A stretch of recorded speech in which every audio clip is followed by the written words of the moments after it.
Today's video is sponsored by NordVPN. More on that later. Oh no! The enemy have broken through your survivability onion and hit your spaceship. The tucker tubes are on fire and there's smooth jazz leaking through gaps in the hull. What do you do? Damage control and firefighting, of course, which are real things but done a little bit differently when you're in space. And all of that is the topic for today's Spacedock video.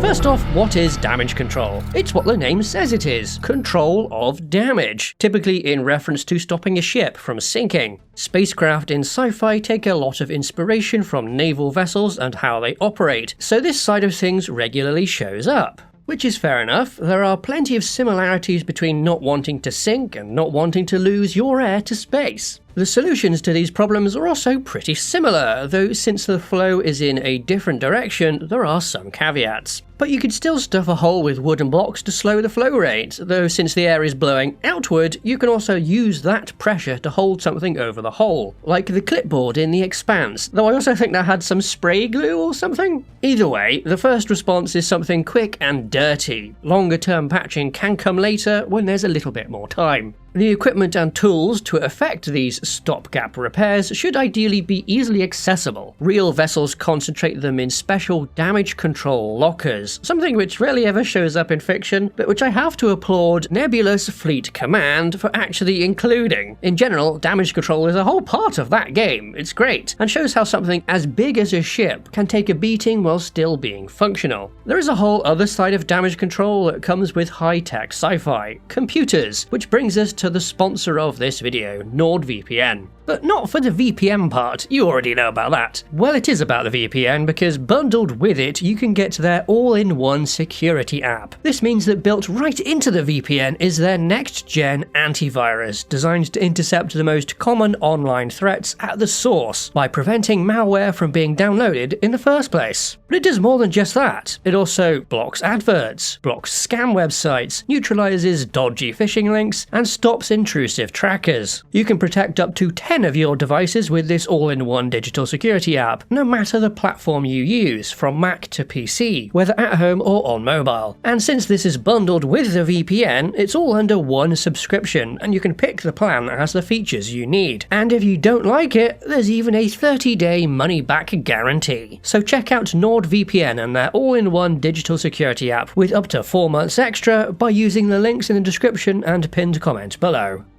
I'm not kidding about the computer-based damage control though. When key systems are plugged into computers, if those get damaged, then you've got problems even if the physical ship parts are perfectly fine. Think of a control system for a complex reactor, or a fly-by-wire navigational system that runs the engine and RCS thrusters. Now there are two sides to this coin. The first is that, like any component, a computer can be physically damaged and need bits switched out, which can be a lot of very fiddly work. Think of all the times you see someone swapping out boards or control crystals or something. Like with the hull, this effort could just be a basic, unstable bodge job to get the computer computing again. The other side of the coin is in the programming. Maybe part of it crashed and needs fixing. Maybe there was a janky hardware change that the software needs to be updated to work with. Maybe a virus got transmitted aboard and is causing problems. There's a lot of options here in sci-fi, just like there is with fire, which can be a bit of a problem to have on a spaceship. It burns things, it consumes the oxygen, and God forbid it gets into munitions or propellant. You deal with it by removing one of the three things fire needs: heat, oxygen, and fuel, which can be as simple as isolating the burning object. A fire-resistant bag, like the sort used on airliners, is great for this, though if the fire does spread, then a stronger response is required. This could be something like sprinklers or those automatic water sprays some buildings have, but a good old-fashioned firefighting team might be the best option. They may respond a touch slower, but they're also more adaptable and thus capable of dealing with far more complex situations. You may think a firefighting team on a spaceship is weird, but it's what they use aboard submarines, with water hoses and everything. I bring this up because subs are similar to spacecraft in many ways. You also don't have to use water to put out a fire. It's just pretty great at the job and not harmful to humans like many foams are. Yes, it's funny seeing an aircraft hangar fill up with the stuff, but the chemicals that make these foams good at managing fires also makes it toxic. And I've no idea what a foam would do in microgravity or vacuum. Fire suppressant gas is another option and can be as simple as filling a space with something inert like argon or carbon dioxide to starve the fire of the oxygen it needs, or a more complicated chemical that works on removing the heat or stops the three requirements for fire from interacting, like halon gas does. If you're wondering what actual spacecraft use in their fire extinguishers, CO2 and halon have been used, but water mist replaced them due to safety concerns since sadly, humans do need oxygen to live. Which is why emergency breathing gear is so very important when doing damage control on a spaceship. Inhaling smoke, which could have all sorts of weird stuff in it, is bad, as is breathing in all the weird fire suppressant chemicals. And if you're in space, you may need to move into a vacuum to fix something else.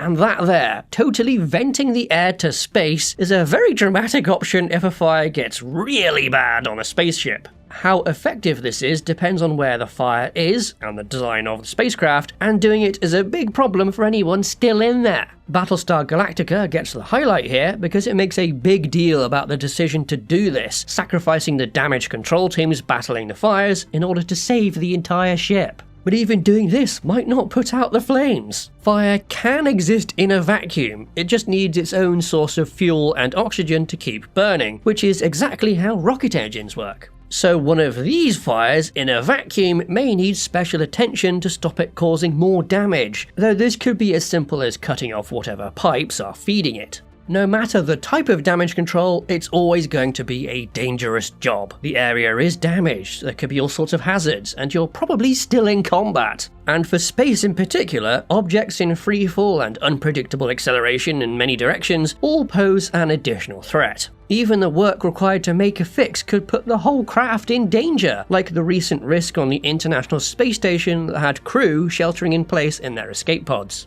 Star Trek is really great at showing damage control and the risks that it poses, especially in The Wrath of Khan, where the damage done and subsequent repairs are excellently used to increase tension, and also as the big dramatic ending to the movie. Star Wars also shows it, though there it's astromechs getting blown up rather than people. And why not use robots for damage control? They can go into vacuum, they can have tools built right in. Seems pretty handy. The last thing to cover on this topic is a few ways that you can design the craft to aid in this task, like having wires and pipes exposed like on real warships, which makes repairing them quicker than if they were neatly buried away behind wall panels. Or placing systems where you have good access to them, though that may not always be possible due to size constraints or needing to be outside. A more sci-fi level of things is self-repair functions and materials, from basic self-sealing panels and pipes for small holes up to crazy stuff like self-rebuilding ships. You can also do many things to prevent the spread of damage, with the obvious one being airtight doors, which stops the loss of atmosphere and prevents fire and its smoke from spreading. Fire-resistant materials in general can do a lot here to prevent it becoming a big issue in the first place.